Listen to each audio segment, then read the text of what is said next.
Hey everyone, welcome back to the Incredible India podcast series. I'm Sam. Now I'm Taylor. So, I want you to imagine for just a second possessing a single diamond, like a diamond the size of a literal golf ball. Right, just a massive gem. Exactly. And it's worth, billions of dollars. And you decide that the absolute best place to store this priceless artifact is, wait for it, stuffed inside a dirty, smelly sock under your bed. Which is just, it's wild to even think of It's it. completely absurd. But today, we are cracking open this massive stack of sources for our deep dive, and we're looking at things like archaeological surveys from the Kakatiya Empire, acoustic engineering reports, and medieval diamond ledgers. Yeah, centuries-old trade ledgers. Yeah. And botanical studies, too, Yeah. from the deep southern jungles. Right, because we were taking all this documentation, we're mapping out what is essentially the real Indiana Jones Trail, straight through the Deccan Plateau of southern India. And the thing is, this documentation points to a region that consistently makes historians and, well, engineers just completely reconsider human ingenuity, but it's almost entirely absent from standard tourist brochures. Yeah, it really is. While all the heavy crowds are, fighting for photo ops up north in the Golden Triangle, the actual deep dive into India's most bewildering history is sitting right here in the South. Right, so today's mission is to pull the most astonishing insights from these sources. We're going to decode the physics of an 800-year-old temple built on a floating foundation of sand, Which is incredible. and analyze a fortress that acted as the impregnable vault for the world's most legendary diamonds. Plus, we'll walk through the excavation reports of this vanished megacity and, reverse engineer ancient mathematical algorithms hidden in silk weaving. It's a packed itinerary. And I think the most logical place to begin dissecting this landscape is by looking at its literal foundation. Oh, nice pun. Thank you. So our architectural sources point us to the year 1213 CE. This is during the height of the Kakatiya Empire. And they constructed the Ramappa Temple, which is also known as the Rudresvara Temple, in what is now the state of Telangana. Right, and UNESCO actually designated this a World Heritage Site back in 2021. Exactly, citing it as a masterpiece of human creative genius. And the surveys we're reviewing explain exactly why. Because over the last 8 centuries, this region has been hit by catastrophic earthquakes. Major seismic activity. Yeah, earthquakes that turned much newer, rigid buildings into just, piles of rubble. Yet Ramappa still stands flawlessly intact. Okay, let's unpack this, because reading through the engineering reports, their survival strategy seems completely counterintuitive to modern construction. How so? Well, if a contractor is building a skyscraper today, the very first thing they do is pour a massive, rigid concrete slab, right, deep into the bedrock to anchor the structure. Right, you want it firmly planted. Exactly. But the Kakatiya architects did the exact opposite. They dug a massive trench and filled it with a loose matrix of sand, granite dust, and organic materials like jaggery. Basically raw sugar, yeah. Yeah. They built a towering stone monument on top of a giant sandbox. Well, they essentially engineered what we'd call granular friction. Okay, explain that. So, a rigid concrete foundation actively fights against the sheer force of a tectonic shift. When the Earth moves, that rigid slab eventually snaps because it can't bend. Right, it takes all the stress. Exactly. But a floating foundation acts completely differently. The kinetic energy from an earthquake hits that deep trench of loose sand, and instead of transferring the violent shaking up into the walls, the individual particles of sand slide against one another. Oh, wow. Yeah, they dissipate the seismic shock waves through internal friction. So it acts like a giant geological shock absorber. Precisely. But I have to push back on the structural physics here. Okay, go ahead. Logic tells me that if you place thousands of tons of elaborately carved solid rock directly on top of a pit of loose sand, it shouldn't absorb earthquakes. Did you just sink? Right, the sheer weight of the masonry should compress the sand and swallow itself into the ground. How does an enormous stone structure avoid doing that? Well, what's fascinating here is how the builders solved that exact load-bearing problem using a very specific branch of geology. You're absolutely right that traditional heavy granite would just sink into a sand matrix. Right. So they had to invent a radical weight reduction strategy for the entire upper half of the structure. They didn't use standard stone for the roof or the upper carvings. Right, I saw this in the notes. Instead, they scoured the Deccan Plateau for a highly porous volcanic basalt. Yeah, and reading the chemical analysis of this basalt, it is full of trapped air bubbles from the volcanic eruption. It's so aerated and low density that apparently if you take a solid brick of this rock and drop it into a bucket of water, it physically floats. It floats in water. And the architects used this ultra-lightweight rock to carve the upper bracket figures, these exquisite, really delicate sculptures known as Madanika. The celestial dancers. Exactly. And by drastically cutting the structural load of the upper tiers with this floating rock, they neutralize the downward pressure on that sand foundation. That's genius. It really proves that delicate aesthetic beauty and hardcore survival science are not mutually exclusive. Wow. And you know, that mastery over geological materials transitions perfectly into our next set of sources, because the Deccan Plateau didn't just engineer stones to float, it monetized them to dazzle the entire world. Right, the diamonds. Yes. We are moving from the seismic brilliance of Ramappa to the historical ledgers of Golconda Fort. This is situated on the western edge of modern Hyderabad. And from the 14th to the 17th centuries, the diamond trade reports indicate this specific fortress was the absolute epicenter of global wealth. Like the undisputed center. Yeah.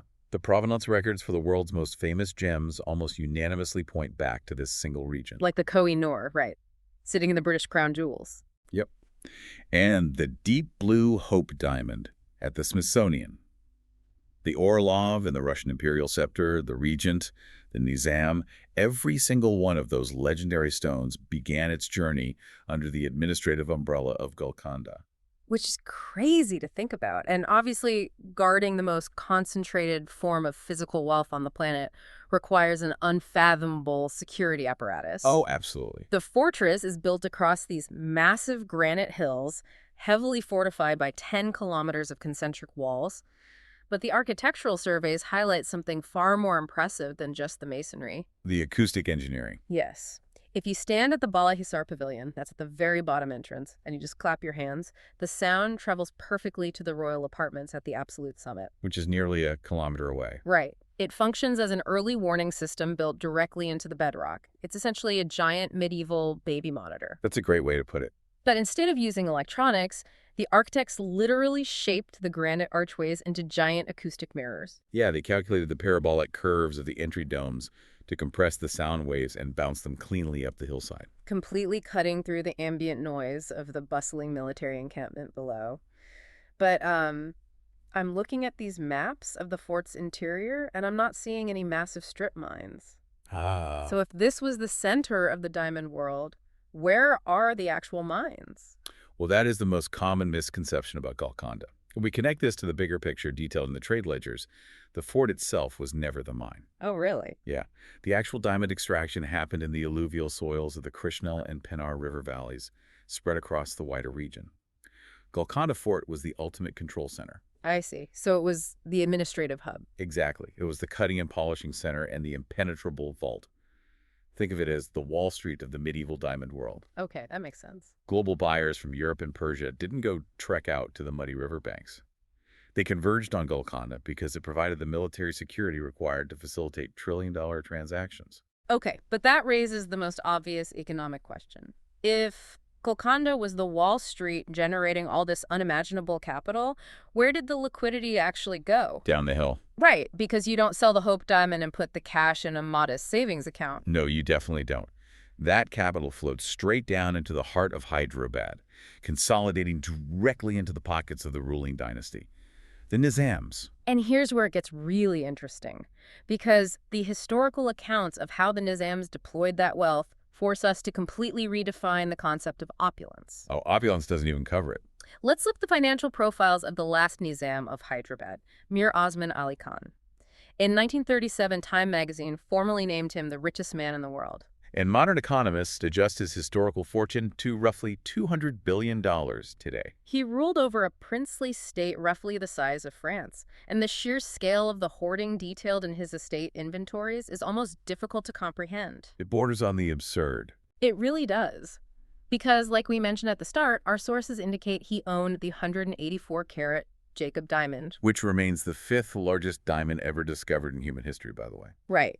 And rather than mounting it in a crown or displaying it in a heavily guarded museum case, he kept it shoved inside a dirty sock tucked under his bed. Just pulling it out occasionally to use as a paperweight on his desk. A 184-carat paperweight. Yeah. And the architectural footprint of that wealth is still deeply embedded in the old city of Hyderabad. The estate records of the Pochampally Palace, which was the royal seat list halls, adorned with 19 massive Belgian crystal chandeliers. 19. And the royal garages housed fleets of 40 Rolls-Royces, all maintained in climate-controlled splendor with dedicated European mechanics kept permanently on staff. See, I'm trying to picture the sociology of this setup. What do you mean? Like, how does a society function when an isolated, paperweight diamond level of royal wealth sits right in the middle of a massive urban population? What is happening in the streets just outside the gates of these Rolls-Royce garages? Well, the contrast between the isolated royal compounds and the public sphere is what makes the urban layout of the old city so compelling. Okay. Our historical maps show the palaces were designed with hidden haveli compartments and false walls. They functioned as static vaults, where the royals hoarded their treasures away from public view. Right. But immediately outside those fortified gates, surrounding the great four-towered Charminar monument built in 1591, you have the chaotic, breathing heart of the city's commerce. The street markets like Lad Bazaar and Pathargati. So the market's acting as the counterweight to the palaces. Exactly. And while the Nizams and their massive fortunes have long since vanished from power, those street markets have remained virtually unchanged. Wow. They're a continuous river of everyday commerce, still trading pearls, textiles, and lacquer bangles today with the exact same rhythm they did 4 centuries ago. It is a brilliant example of wealth being preserved and assimilated into the culture over time. But that preservation is a historical luxury, isn't it? And a fragile one. Because our next set of sources takes us to an archaeological site a short distance away that tells the exact opposite story. Yeah. A much darker story. We are diving into the excavation reports of the Vijayanagara Empire, specifically the ruins of Hampi in the modern state of Karnataka. And the scale of Hampi requires a complete recalibration of how we view medieval urbanization. Absolutely. Our demographic sources estimate that in the 14th century, the city of Vijayanagara housed 500,000 people. 500,000. It rivaled London and Paris in sheer population density. But according to the travelogues of Persian and Portuguese merchants who walked its streets, it vastly exceeded them in capital wealth. Yeah, these merchants recorded witnessing local traders selling diamonds, rubies, and emeralds by the basketful. Just sitting out in the open-air bazaars, like apples at a farmer's market. Exactly. And the architectural ambition reflected that staggering economic power. The centerpiece of the surviving ruins is the Vitala Temple complex. Oh, the stone craftsmanship there pushes the boundaries of acoustics, much like Golconda, but for an entirely different purpose. Right. The temple courtyard features this intricately carved stone chariot with functional wheels. But the focal point is the colonnade of 56 solid granite pillars. And the acoustic physics reports show that these aren't just structural supports, they are engineered lithophones. Musical scones. Yes. The artisans carved the solid granite into specific thicknesses and densities so that when struck, each individual pillar resonates at a distinct, tuned musical note matching the classical Indian scale. So the temple is essentially a massive playable stone instrument. Exactly. But reading through the timeline of this empire, I'm genuinely stuck on the mathematics of its collapse. How it fell apart. Right. How does a heavily fortified metropolis of 500,000 people, possessing an economy where diamonds are sold in baskets, just disappear into a field of ruins? Well, the military histories of the region provide a very sobering reality check on the permanence of empires. Vijayanagara didn't just fade away slowly through shifting trade routes or, economic decline. It was sudden. Very sudden. In 1565, at the Battle of Telikota, the city's armies were decisively defeated by a massive coalition of rival sultanates. And what followed wasn't a standard occupation. They didn't just take over the government? No, the victors didn't just loot the treasury and take over the administration. They spent 6 consecutive months systematically erasing the metropolis from the earth. They brought in literal armies of laborers with iron crowbars and fire to dismantle the architecture stone by stone. The destruction was catastrophic and deliberate. They smashed the deities, burned the wooden superstructures, and shattered those musical lithophones. It's heartbreaking. Today, when you walk along the Tungabhadra River, You are navigating a vast, surreal landscape of massive, crumbling gopurams, which are the monumental entrance towers. Hampi stands as a permanent, tragic monument, not just to the brilliance of what was built, but to the terrifying speed at which civilization can be violently dismantled. It really shows how heritage can easily become permanently locked in dead, silent stone. But thankfully, our ethnographic sources highlight that not all the heritage on this Deccan Plateau Trail is a ruin. No, definitely not. We are transitioning from the tragic, dead stones of Hampi to a vibrant living tradition in a village called Pochampally. This is located about an hour's drive from Hyderabad. And the textile documentation from Pochampally offers a fascinating pivot from architectural engineering to mathematical engineering. Yes, because Pochampally is the historical epicenter of ikat silk weaving, and the technical manuals on ikat demonstrate that this is not your standard textile printing. Right. They don't just weave a white piece of silk and stamp a colorful pattern onto the finished fabric. No, ikat is a highly complex resist-dyeing process. The weavers dye the individual threads before they're ever placed on the loom. And the sheer mathematical visualization required to execute this is staggering. So what does this all mean? If you read through the methodology, it is identical to writing complex computer code, but the programmers are using colored strings instead of a keyboard. That's a great analogy. If a weaver wants a specific geometric diamond pattern, say a red diamond with a white center on a blue background, they have to calculate the precise intersection of the warp and weft threads. Yeah, they tie off microscopic sections of the silk thread, dye it red, untie it, retie a different section, and dye it blue. They calculate the precise geometric position of every single color on thousands of individual threads before the weaving even begins. And if they miscalculate by a fraction of a millimeter during the tying phase, the entire geometric pattern will be misaligned when the silk is finally woven. The physical program crashes. this raises an important question about how we define and value history. Well, when we analyze historical sources, we are deeply conditioned to look for grand, static monuments. You know, the floating foundations, the diamond vaults, the ruined temples. The big physical structures. Right. But the geographical indication tag protecting Pochampally's silk challenges that bias. This isn't a museum artifact sitting inert behind a pane of temperature-controlled glass. It is a living heritage. Right. It's an ancient mathematical algorithm executed entirely by human hands, passed down continuously through generations of specific families.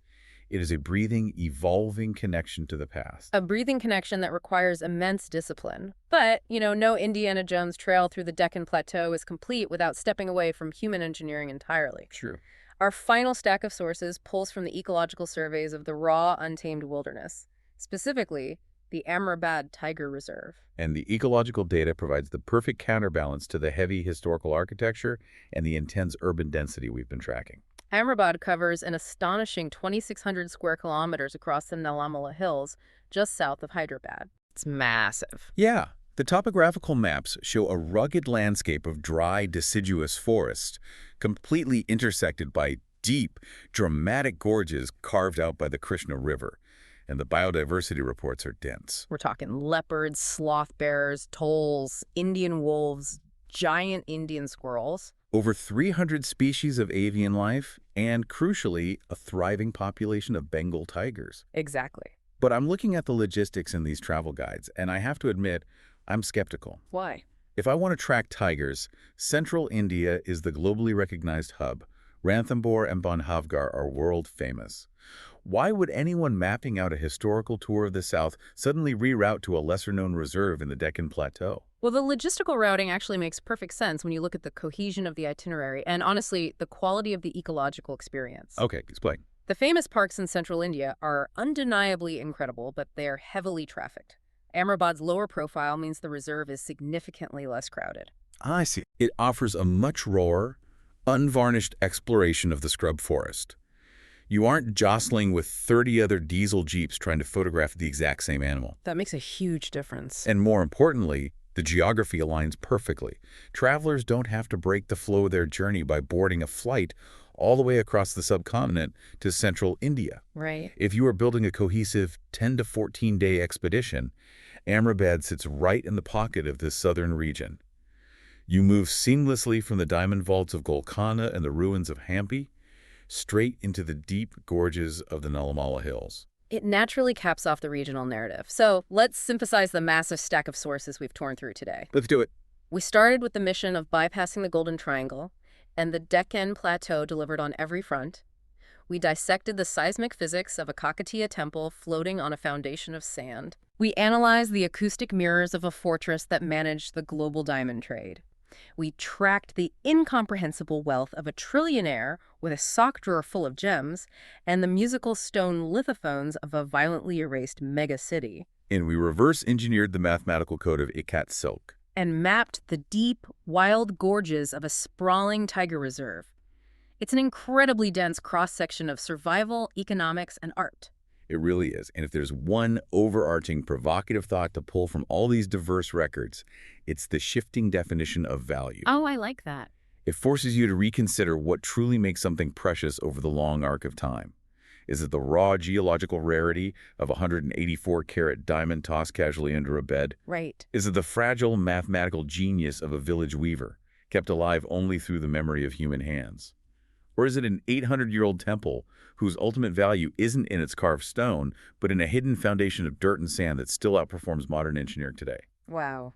When you peel back the historical layers of the Deccan Plateau, the metrics for what is truly priceless completely change. If you decide to travel to India, we have a recommendation. 5 Senses Tours organizes tours across India, which are immersive cultural experiences. You can email contact at 5sensestours.com. Note 5 is as a numeral in contact at 5sensestours.com.